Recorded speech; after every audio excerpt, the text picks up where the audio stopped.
আসসালামু আলাইকুম সবাইকে।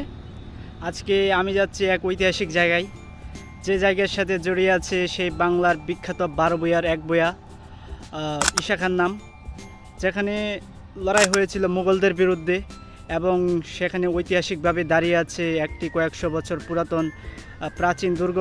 হ্যাঁ, আজকে আমরা যাচ্ছি সেই পাকুন্দিয়ার বিখ্যাত 11 সিন্ধু দুর্গে। দেখা যাক সেই প্রাচীন দুর্গে কতটুকু আজ অবশিষ্ট আছে।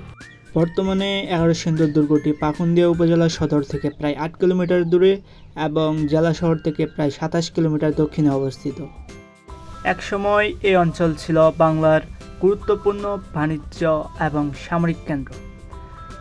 লোকমুখে প্রচলিত আছে এখানে প্রায় 11টি নদীর জলপথের মিলনস্থল ছিল। সেখান থেকে মূলত এই 11 সিন্ধু নামের উৎপত্তি হয়েছে বলে ধারণা করা। 11 সিন্ধুতে এলে শুধু দুর্গ নয়, দেখতে পাবেন কয়েকশো বছরের পুরানো শাহ মাহমুদ মসজিদ ও সাদি মসজিদ। এই স্থাপনাগুলো মধ্যযুগীয় বাংলার স্থাপত্য ইতিহাসের এক গুরুত্বপূর্ণ নির্দেশন।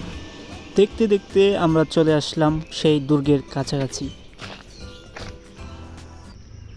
আমরা এখন সেই দুর্গের উপরে ওঠার জন্য চেষ্টা করছি।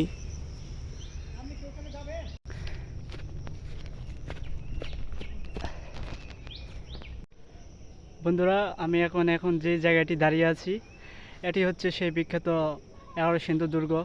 কালের বিবর্তনে, সময়ের পরিবর্তনে, বারবার ভূমিকম্প, বন্যায়, খরায় সব কিছু ধ্বংস হয়ে গেছে। এখানে শুধুমাত্র একটি টিলা অবশিষ্ট আছে, বাকি আপাতত কিছুই নেই।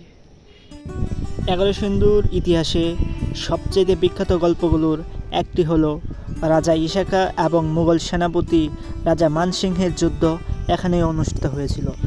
লোককাহিনী অনুযায়ী যুদ্ধে একসময় মানসিংহের তরোয়াল ভেঙে যায়। তখন ঈশা খাঁ তাকে নতুন তলোয়ার তুলে নেওয়ার সুযোগ দেন। এই দুর্গটি প্রথম কে তৈরি করেছিল আসলে কেউ ভালো করে বলতে পারে না বা কেউ জানে না। তবে অনেকের মতে এখানে একটা রাজা ছিল বেবুত, তো তিনি প্রথমে এই দুর্গটি তৈরি করেছিলেন। পরবর্তীতে ঈশা খাঁ তিনি এটি দখল করেন এবং এটি একটি সামরিক দুর্গ হিসাবে গড়ে তোলেন। এখান থেকেই মূলত মুঘলদের সাথে যুদ্ধ পরিচালনা হতো এবং মোটামুটি বলা যায় যে এখানে পরিকল্পনা করা হতো এই বাংলাকে কীভাবে মুঘলদের হাত থেকে বাঁচানো যাবে এবং রক্ষা করা হবে।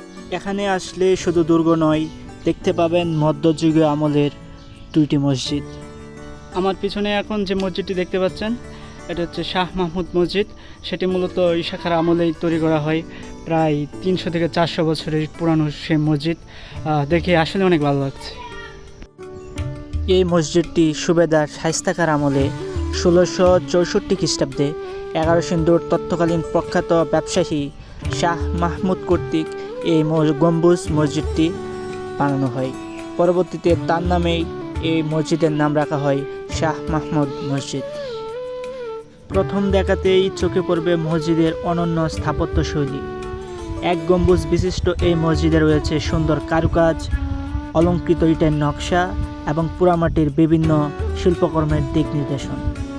মসজিদের 4 কোণায় রয়েছে 4টি মিনার, যার কারণে এই মসজিদের সৌন্দর্য আরও বৃদ্ধি পেয়েছে।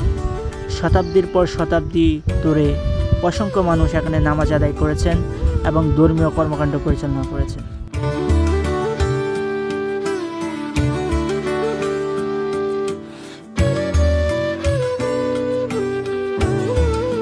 ভাবতে অবাক লাগে, আমি এখন যে জায়গাটি বসে আছি একসময় ছিল হচ্ছে একটি দুর্গ, যেখানে মুঘলদের বিরুদ্ধে যুদ্ধ ঘোষণা করা হতো এবং যুদ্ধের পরিকল্পনা করা হতো। এই বাংলাকে কীভাবে মুক্ত করা হবে সেই পরিকল্পনা এখানে বসে করা হতো।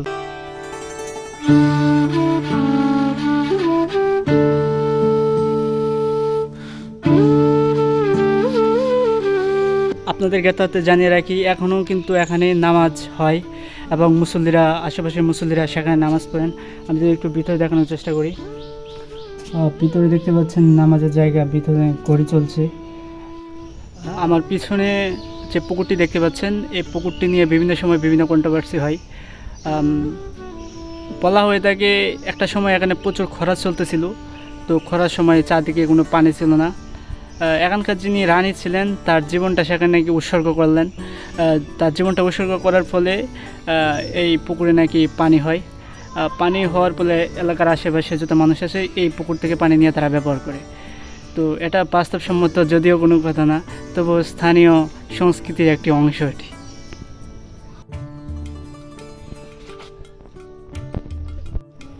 এখানে আসলে দুটি মসজিদ রয়েছে, একটা হচ্ছে শাহ মাহমুদ মসজিদ আর একটা হচ্ছে সাদি মসজিদ। তো আমরা তো শাহ মাহমুদ মসজিদ দেখলাম, এখন আমরা যাব সাদি মসজিদ দেখতে। চলুন আমার সাথে। বন্ধুরা, দেখতে দেখতে 2-3 মিনিটের ভিতরে চলে আসলাম সাদি মসজিদে। দুটো মসজিদের এই অবস্থা খুবই নাজুক, সেম টু সেম দেখতেই। বর্তমানে এই মসজিদ দুটো বাংলাদেশের প্রত্নতাত্ত্বিক বিভাগ দেখাশোনা করছে এবং দীর্ঘ সময় সংস্কার না করার ফলে মসজিদটি এখন প্রায় ভঙ্গুর অবস্থায় আছে।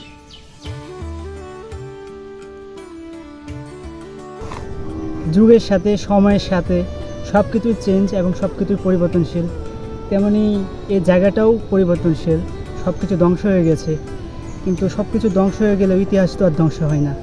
ইতিহাস আমাদের বারবার মনে করিয়ে দেয় এই বাংলার পুরাতন গৌরব, সেই ঐতিহ্য, সেই আকাঙ্ক্ষা, সেই স্বাধীনভাবে বাঁচার একটি দৃঢ় প্রেরণা।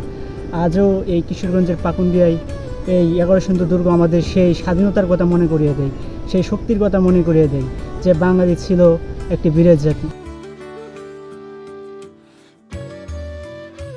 وإياك نستعين